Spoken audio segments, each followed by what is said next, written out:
So the letter T, the T sound, is really important. So important for British English. We need to know when we can and when we can't pronounce it.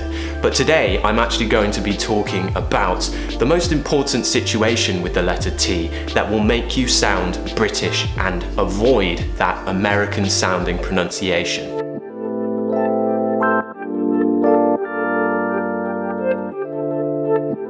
So I want to ask you a quick question. Would you say better or would you say better? There are actually two different pronunciations there. And you might think that the second one was pronounced with a D sound, the D, right? Well, it's not. In American English, they have a sound called the tap. Now, the tap is when it's kind of a combination of a T and a D, and it happens between vowels. So, for example, the word better, right?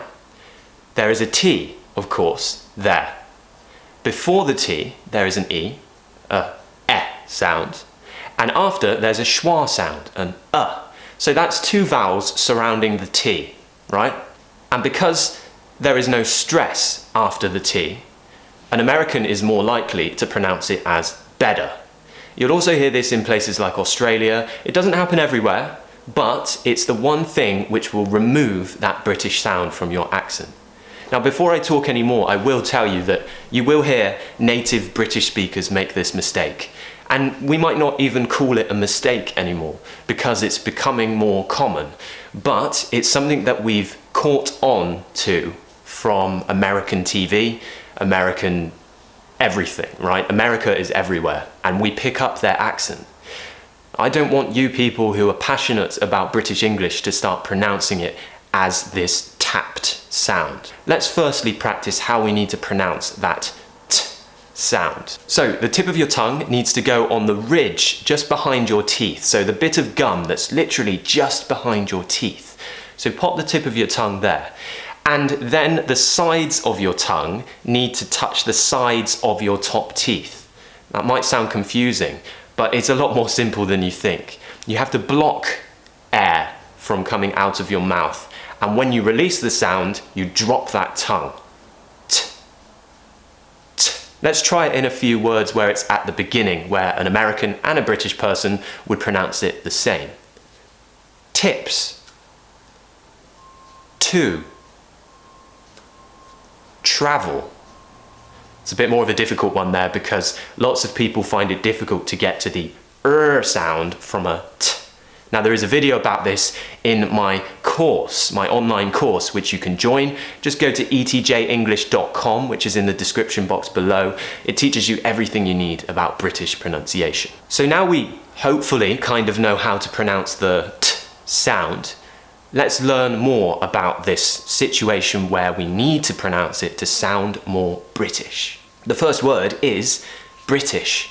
An American would pronounce this as British. If you want British pronunciation, pronounce the word British as British. T, t, not British. Another word, better.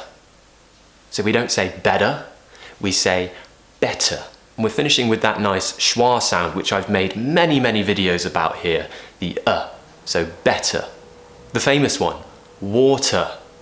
We don't say water like an American, we say water, water, whatever, whatever. Metal, metal. So the main thing to know is that we're not pronouncing it as this tap sound that I mentioned, which is like a combination of a T and a D.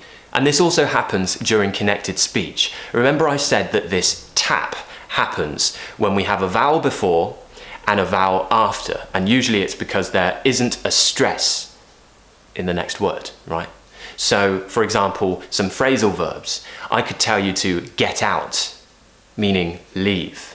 Get out of my house.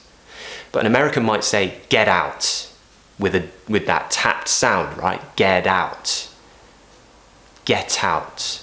So the main thing to understand is that this T sound is not voiced. It's a strong aspiration, and we don't make a sound with our throat. So it's just a T. Instead of saying get away, get away. get away. I need to get away, which means I need to go on a holiday. Get on. Get on. There's an old-fashioned phrase which is, we get on like a house on fire. To get on with someone is to be very good friends with them. You don't argue, you're friendly with each other, so you get on. If you get on like a house on fire, that's an idiomatic expression meaning that you really are good friends. You don't argue, you're just the best friends ever, right? You get on like a house on fire. And the most common one, where I hear this the most, is when we ask someone how they are. So I could say, hi, how are you? They could say, yeah, I'm good, thanks. What about you? What about you? Which is saying, how are you? You know, it's like the response, yeah? But we don't want to pronounce that T as what about. We need to say, what about? What about you? Now, some British people might do something where they drop the T. So instead of saying, what about you? We might say, what about you? What about you? Or what about you? We can drop all kinds of T's at the end of words where we remove the T sound. What about you, for example. Now that's up to you if you want to do it. There's a detailed lesson in my course about that as well. So the main thing for you to know is that in this situation, try not to pronounce the T with this tap sound, this American style D sound. Better, we want better. British people might do it, it might happen, but I really recommend that you try to pronounce those T's because it will make people think that you really are British or that you're creating a really good British sound when you speak, and that maybe you were educated in British English. So yeah, in a summary, when you have a T which is surrounded by two vowels, just pronounce it. Pronounce it as a T. Use that aspiration, make it strong, make it nice and clear, and it will make you sound more British, more comfortable, more confident with your speaking if you want that British style of speaking. And never pronounce the word British as British, because I will cry. Okay, so that's it for now. If you enjoyed the video and you like my style of teaching and you really want to improve your pronunciation, I would suggest joining my online course. The link's in the description box below and it teaches you everything you need, including more detailed stuff about this, to help you with sounding perfectly British in your pronunciation. And you'll also have me as a contact on WhatsApp to give you feedback, advice, evaluations on your speech, and homework. So, hopefully I'll see some of you on the course soon. If not, I'll see you in the next video. Cheers guys, take care, bye.